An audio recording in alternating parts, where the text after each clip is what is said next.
Bienvenue à tous et à toutes sur votre magazine Malaika, le magazine de la femme africaine et chrétienne. Alors aujourd'hui, on va beaucoup parler. On parlera de certaines choses. Et je suis sûre que vous êtes intrigués. Alors restez pour découvrir le sujet du jour.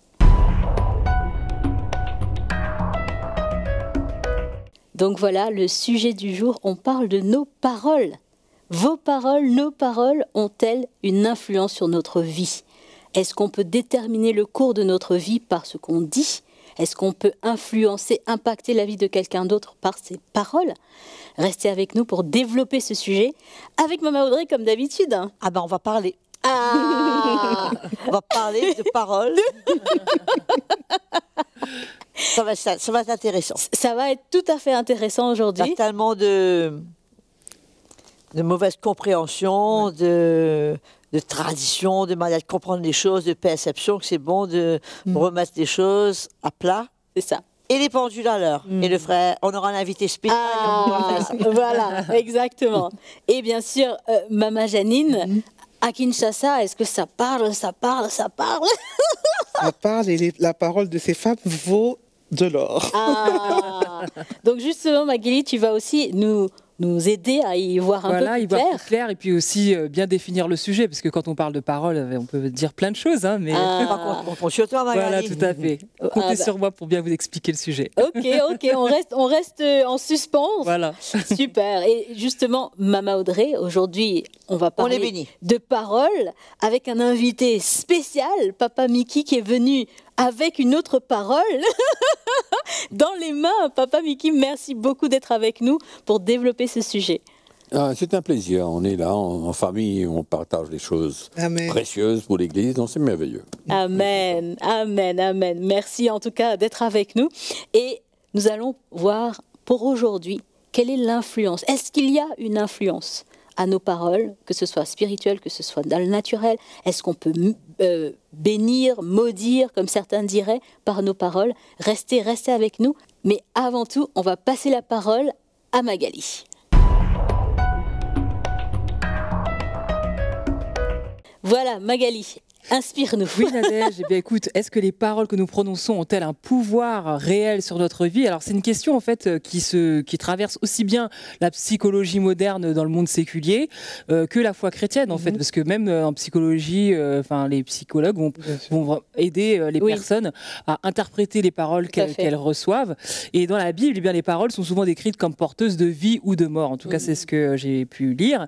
Et elles ont aussi le pouvoir de, comme tu l'as dit dans ton introduction, de bâtir, de détruire, de guérir ou de blesser, d'influencer aussi parfois nos destinées. Alors, jusqu'où va justement ces paroles? Est-ce que c'est juste symbolique, spirituel? Est-ce qu'une parole négative, par exemple, peut réellement affecter notre avenir, notre santé aussi, ou nos relations? Alors, je vais parler un peu de contexte. Eh bien, en Afrique, il y a énormément de traditions orales qui reconnaissent le pouvoir des paroles, Papa Mickey. Dans certaines cultures, même, il y a des paroles qui sont prononcées par les parents, les anciens ou les chefs spirituels, les autorités spirituelles, qui sont perçues vraiment comme des déclarations de destinée. Wow. Des bénédictions ou des malédictions. Et les gens croient en ça, Papa Mickey. Il y a, selon une étude qui a été menée au Nigeria très récemment, en 2021, sur 300 femmes chrétiennes qui ont été interrogées entre 30 et 60 ans, 82% d'entre elles croient que les paroles négatives répétées dans l'enfance ont influencé leur estime de soi à l'âge adulte. Donc pour elles, ça a eu des répercussions. Et elles se souviennent que ma tante m'avait dit ça, et effectivement, j'ai pas pu avoir d'enfant. Elle m'a dit tu n'auras jamais d'enfant, ou tu ne te marieras jamais. Des phrases très dures auxquelles les personnes croient. Et à l'inverse, de plus en plus d'églises évangéliques enseignent le concept de confession positive. Donc parler de la vie, de déclarer les promesses de Dieu, de ne pas céder au découragement. Et du coup, verbalement, on dit des choses positives, on les confesse et on y croit à fond. Et pourquoi c'est un vrai sujet, Papa Mickey, pour la femme chrétienne africaine? Tout simplement parce qu'il y a beaucoup de femmes africaines dans les lectures que j'ai faites, qui ont grandi dans des environnements où on leur a dit très tôt, tu ne vaux rien, tu n'arriveras jamais à te marier, tu es maudite. Ça, c'est des phrases qui reviennent très très souvent. Et ces paroles blessantes peuvent vraiment s'infiltrer dans leur identité et contrôler un petit peu leur manière de penser. Et il y a aussi une confusion spirituelle dans certaines églises où on va enseigner que tout ce qui est déclaré va vraiment arriver, comme une sorte de formule magique un petit peu. C'est ça. Et ça peut mener donc à une frustration et même parfois de la culpabilité chez des femmes qui se disent mais on m'a déclaré des choses dans ma vie et maintenant comment je fais pour les gérer?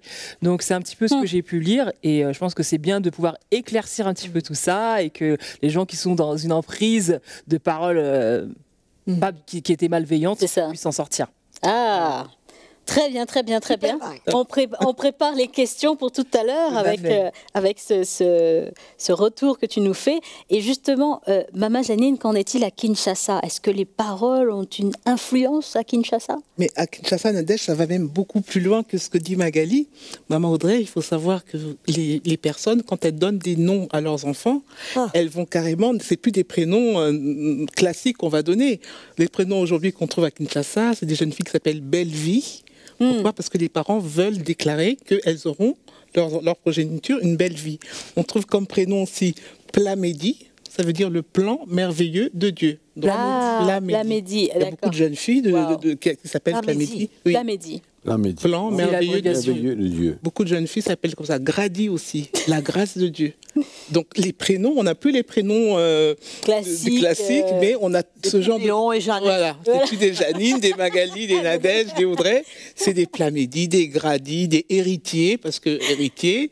Donc ça va même dans le prénom qu'on va donner à ces enfants.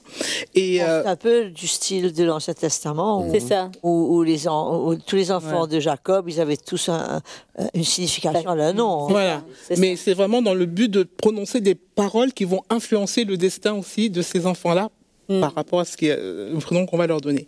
Alors, à Kinshasa, les femmes ont quand même le sentiment, Maman Audrey, Papa Miki, que le pouvoir de la parole est tellement fort que quand on prononce des malédictions sur les personnes, elles vont s'accomplir. C'est dangereux.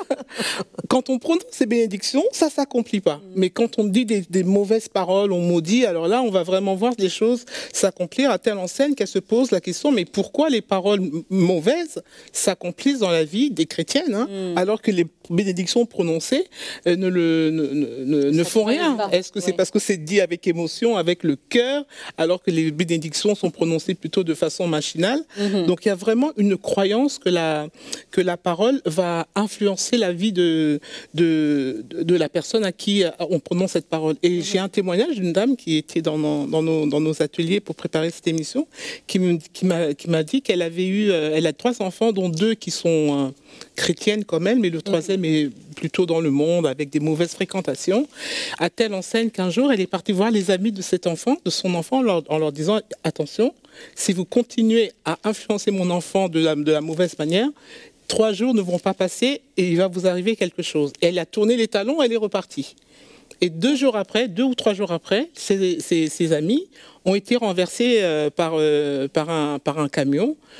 Heureusement, il n'y a pas eu de mort, mais quand même, c'était un accident quand même relativement grave. Et elle était complètement bouleversée parce que pour elle, elle pensait pas que ça allait s'accomplir. Et elle a demandé pardon au Seigneur. Elle a dit plus jamais je ne prononcerai de mauvaises paroles parce que ça peut influencer le destin de ces enfants-là. Donc effectivement, dans la société congolaise, il y a une forte croyance que la parole a une influence. Il y a des éléments de superstition aussi dedans. Alors en plus que ça s'est accompli, donc tout ça, pour elle, ça renforce cette croyance. C'est ça. Alors, nous venons à la question à 1 million, Mama Audrey. 1 million de quoi, c'est un franc ou d'euros? Est-ce que nos paroles ont réellement une influence sur notre vie ou la vie des uns et des autres? Que dit la parole de Dieu concernant le pouvoir de la parole, comme certains pourraient le dire? Alors, je crois que c'est très important de comprendre que nos paroles, effectivement, ont un pouvoir quelconque. Pourquoi? Parce que il faut comprendre que quand une parole est annoncée, prononcée de la part de Dieu, je ne parle pas de n'importe quelle parole. C'est-à-dire que tu parlais une parole pour quelqu'un. C'est ça. Oui, je peux ressentir sur mon cœur, ou quelqu'un peut avoir une prophétie, peut parler de la part de Dieu concernant quelqu'un, concernant quelque chose qui va arriver, etc., etc. Donc, je pense que oui, la langue a un pouvoir de pouvoir, comme je dis, créer, c'est-à-dire emmener quelque chose à la réalité. Et cela doit venir de la foi. La foi qu'il y a dans notre cœur. Parce qu'on ne peut pas simplement dire des paroles et croire que ça va arriver. Ça, c'est le style du monde encore. C'est le système du monde. La confession positive, on confesse et on croit que ça va arriver. On confesse, on confesse, on confesse. Et malheureusement encore, l'esprit du monde a pénétré l'Église. C'est fou comment le monde peut influencer l'Église. C'est absolument incroyable. Comment l'Église peut se laisser influencer par le monde. Comment l'Église peut se laisser influencer par le monde. Oui, tout à fait. Incroyable. Alors, c'est comme ça que c'est venu, toute cette doctrine dont tu parles. On confesse et on confesse et on croit, et sans foi réelle. Alors moi, je crois qu'il y a un truc, la parole de Dieu, elle est claire. Il faut, premièrement, qu'il y ait la foi dans ce qu'on veut, ou dans ce que Dieu met une foi dans notre cœur pour quelque chose.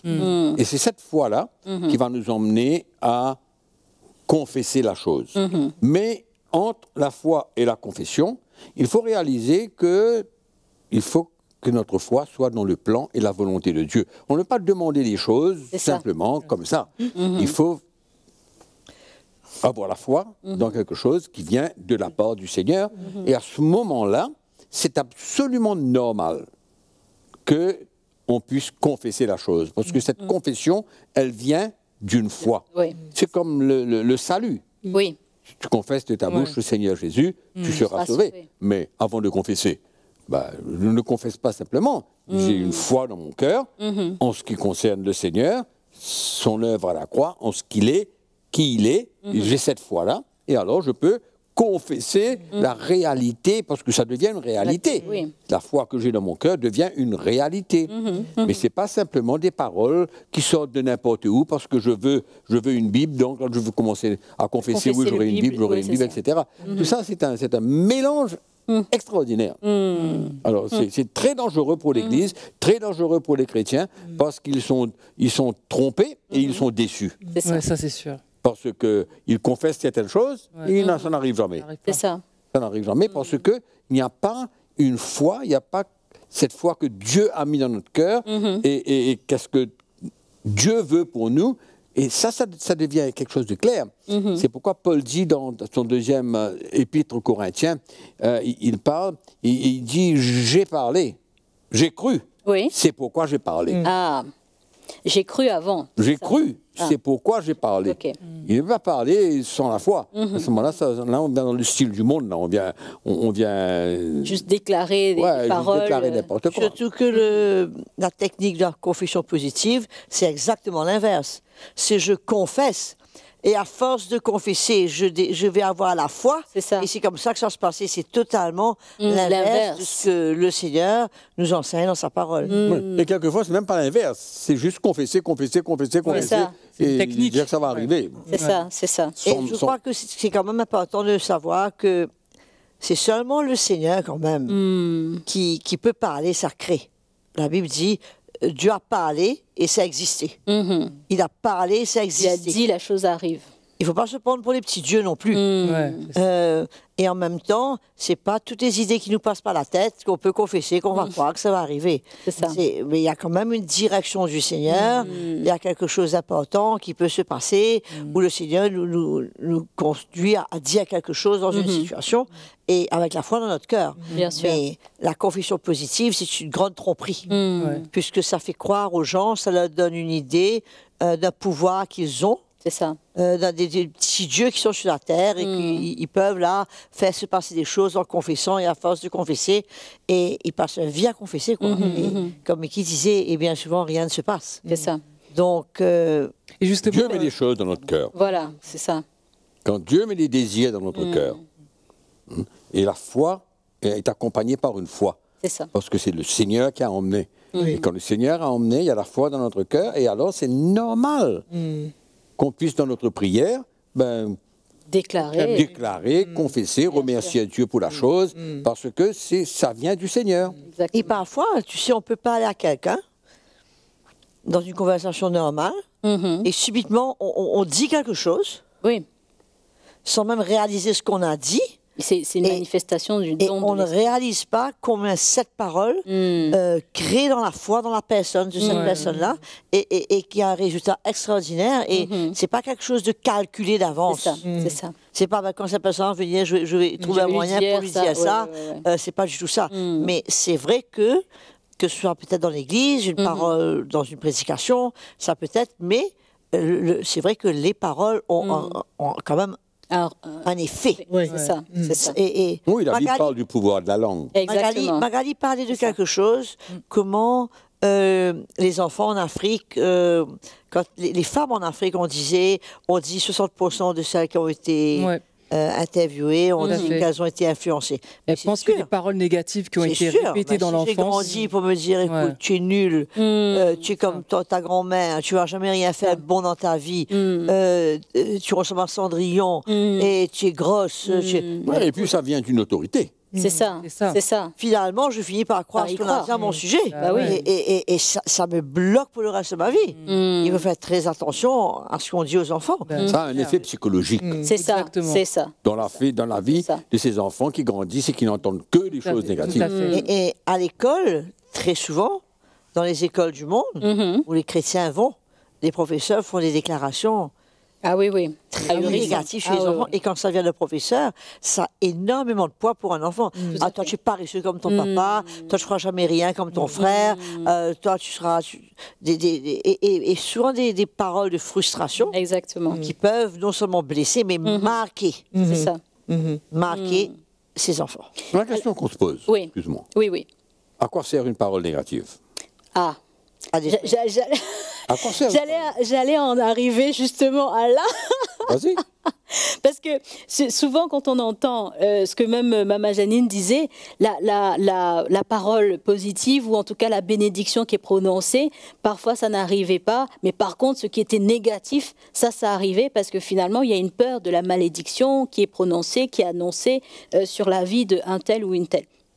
Alors, est-ce que, comme certains disent que Jésus a maudit le figuier, est-ce que un chrétien, une chrétienne peut se lever un matin et se mettre à maudire ou à prononcer des paroles négatives sur quelqu'un et ça a une incidence sur la vie de cette personne? Allons dire que dans ce texte, dans l'évangile de Marc, au chapitre 11, Jésus voulait enseigner à ses disciples qu'est-ce que c'était que la foi, et qu'avec la foi, la réelle foi, qu'ils pouvaient accomplir des grandes choses, et qu'il n'y avait rien d'impossible, même pour eux, avec la foi qu'il y avait dans leur cœur. Et donc, Jésus a maudit le figuier, parce qu'il savait que le lendemain matin, il allait passer par là, et qu'il allait voir que le figuier, effectivement, Était maudit. était maudit, était mort. Et qu'il enseignerait. Et qu'il est mort. Et en arrivant là-bas, il fait un enseignement clair. Il va tirer une leçon. Voilà, exactement. Et c'est cette leçon qui est encore une fois mal interprétée. Mal interprétée parce que on vient dire simplement que il dit s'il ne doute point en son cœur, mais croit que ce qu'il dit arrive. Alors là, on prend simplement le dernier bout. Oui. Ce qu'il dit va arriver. Voilà, c'est ça. Mais Jésus a dit, il faut que premièrement que tu ne doutes point et que tu crois en premier, et alors ce que tu vas dire va s'accomplir, parce qu'elle va être l'accomplissement de ta foi. C'est ça. C'est ça le texte clair de Jésus. Mais c'est transformé en toutes sortes de choses. Et c'est très, très dangereux, parce que C'est le ça. peuple de Dieu est complètement déçu. Et... C'est aussi sûr, Nadège, que les gens qui vivent à être négatifs. Voilà, c'est ça. Constamment des paroles négatives, toujours de la négation. Même à leur sujet. Oui, c'est À ça. leur propre sujet. J'arriverai jamais. C'est ça. Ben, ça ne peut pas construire quelque chose de bien, ça ne peut que les décourager et que les tirer vers le fond. C'est ça. C'est certain. Et même des paroles négatives vers d'autres personnes aussi. C'est ça, c'est ça. Donc, ça ne peut jamais aider. tout. Ça ne sert absolument à rien, une parole négative. Absolument rien. Ça ne peut que décourager les gens. Et ça ne construit pas. Ça ne construit pas la vie de quelqu'un. C'est ça. Pas du tout. C'est ça. Donc, comme le Seigneur, il dit dans sa... Maman Janine veut peut-être rebondir avant que... Voilà. Le Seigneur, il dit dans sa parole qu'aucune parole mauvaise ne sorte de votre bouche, mais seulement des bonnes paroles qui servent à l'édification et qui transmettent une grâce à ceux qui les entendent. Donc ça veut bien dire que le Seigneur nous enseigne à avoir des paroles édifiantes. Mais oui, c'est pour encourager. Une parole négative ne veut jamais encourager quelqu'un. Donc une bonne parole, un encouragement, un soutien, c'est là pour encourager les frères et les sœurs. Donc c'est clair. Mais cette histoire comme Jacques parle, il dit qu'avec la même langue, tu peux bénir et maudire. C'est ça, c'est ça. Okay. Alors c'est-à-dire que tu peux être une bénédiction pour les gens en les encourageant par tes paroles, ou alors tu peux dire des mauvaises choses sur quelqu'un. C'est ça. Avec la même langue. Avec la même langue, tu glorifies le Seigneur. Et la même langue, tu détruis quelqu'un. Tu parles négativement sur quelqu'un et tu dis des mauvaises choses sur quelqu'un. Donc, c'est totalement clair. On n'est pas appelés, nous, les enfants de Dieu, à parler négativement sur quelqu'un. On n'est pas appelés à faire ces choses-là. On est au contraire appelés à parler d'une manière où ça les encourage, ça les relève, ça les édifie, c'est ça. Mais encore moins les maudire. Ah ben oui. Bah oui, c'est ça. Non, mais la malédiction, est-ce qu'elle est vraiment, enfin, est-ce que c'est vraiment une malédiction finalement ces paroles sont prononcées? Je ne crois pas que, enfin peut-être, je ne sais pas, je ne confirme rien, mais je ne crois pas que le mot maudire là veut réellement dire emmener une malédiction sur quelqu'un. C'est probablement dire des mauvaises choses, critiquer quelqu'un, juger quelqu'un, dire des choses négatives à son sujet. Le contraire de bénir. Oui, je pense que c'est plutôt ça que de dire maudire quelqu'un. Nous ne sommes pas appelés à maudire personne de toutes les manières. Ben oui, parce que sinon on serait au-dessus de Dieu, parce que si le Seigneur ne valide pas entre guillemets cette malédiction, il ne va rien se passer de toute façon. Et au fait, c'est seulement ce que Dieu dit qui a la garantie de s'accomplir. Voilà. C'est pas ce que les hommes racontent. C'est ça.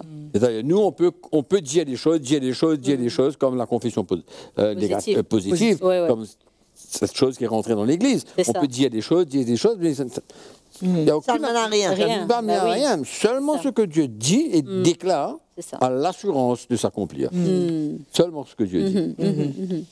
Et puis, il met quelque chose dans notre cœur. C'est ça. Lui, il met quelque chose dans notre cœur, il met la foi dans notre cœur, et puis on peut confesser la chose, on peut parler de la chose, et si on reste dans la foi, si on persévère, on verra la chose s'accomplir. Amen. Maman Janine veut rebondir sur quelque chose. Papa Biki, moi j'ai rencontré une sœur qui me disait qu'elle parle mal.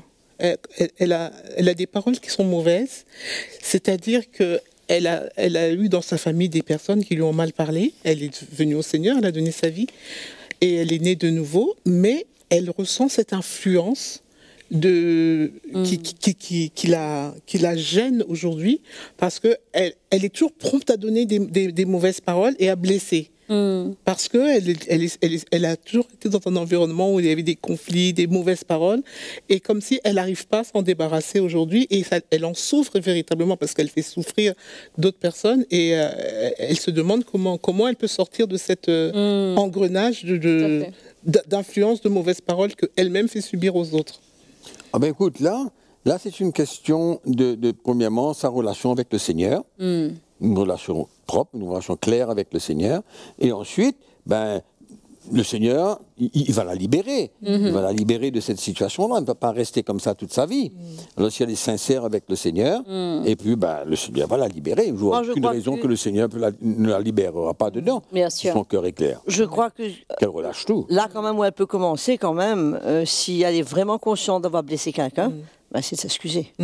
C'est de commencer à réparer. Et de devenir de plus en plus consciente de la chose. C'est de commencer à réparer... Et ça va l'aider à pouvoir contrôler ce qu'elle dit et même, comme on dit, tourner sa langue 7 fois avant de parler dans sa bouche, de pouvoir quand même, si elle rectifie, ça va la rendre plus consciente de cette situation. Et je crois que ça va faire partie de sa libération de ça. Amen. Amen, amen. Maman Audrey, je sais qu'il y aurait encore beaucoup de paroles à communiquer. Mais nous arrivons au terme de notre émission. Donc, je vous laisse à vous deux la possibilité de donner un dernier mot, le mot de la fin. Moi, je vais dire un petit truc, après Miki pourra terminer. Je crois que dans l'Église, il y a tellement de... Comment je voudrais dire? Tout est tellement exagéré. Il y a du cinéma pour faire croire aux chrétiens qu'il a une telle puissance, le pouvoir qu'il a, de faire de lui un petit Dieu. Tout est exagéré, alors que Jésus était tellement simple. Était tellement simple. Il faut retourner à la simplicité de l'Évangile et rester en dehors de toutes ces théories, de ces techniques qui nous font perdre du temps, qui nous font galérer et qui ne mènent à rien. C'est ça. Qui mènent à rien. Et il faut retourner à la sainte doctrine. Et moi, j'encourage nos téléspectateurs, ceux qui nous écoutent, d'aller sur le site de City MI, de télécharger tous les messages du frère Miki sur la sainte doctrine, qui va ramener les choses à leur place, puisque dans l'Église, il y a beaucoup de flafla. Que ce soit la confession positive, que ce soit... je parle de malédiction, il y a plein de flafla. Il y a même une série que le frère Miki a partagée sur les hérésies, qu'ils pourront trouver sur le site, qui va ouvrir leurs yeux, puisque c'est très important, en tant que chrétien, d'être éclairé.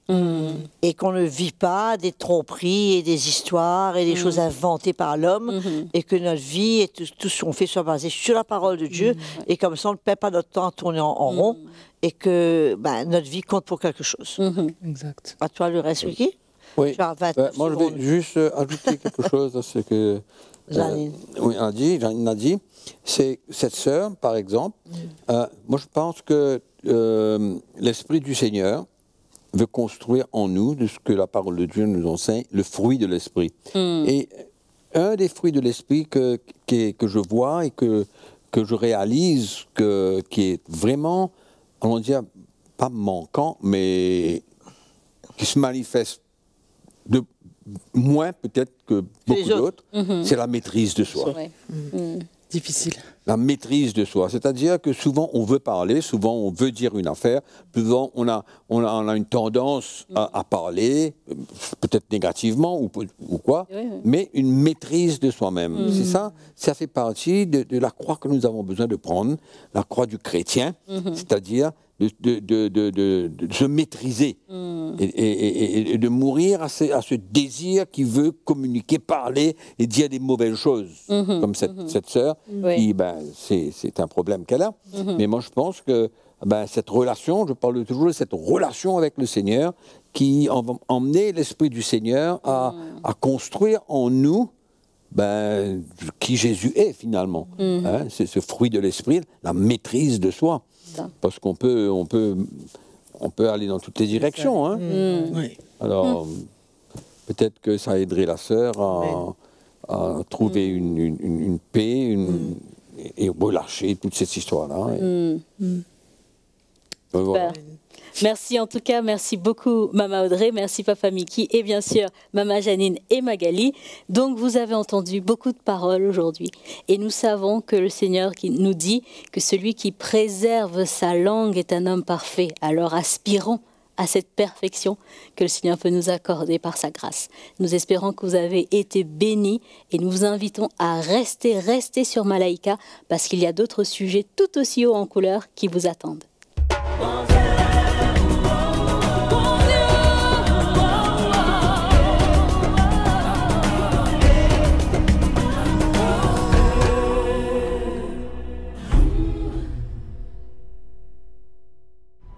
Merci beaucoup d'avoir été fidèles jusqu'au bout et nous voulons vous demander un dernier service.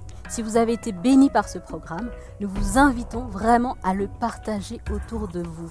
Et vous savez comment ce programme peut atteindre toutes les personnes qui sont autour de vous avec un seul clic. Alors nous vous invitons vraiment à liker, à partager et aussi à connecter sur tous les réseaux, toutes les plateformes de Malaika pour être bien sûr les premiers informés des prochaines parutions de Malaika. Nous vous disons à très bientôt.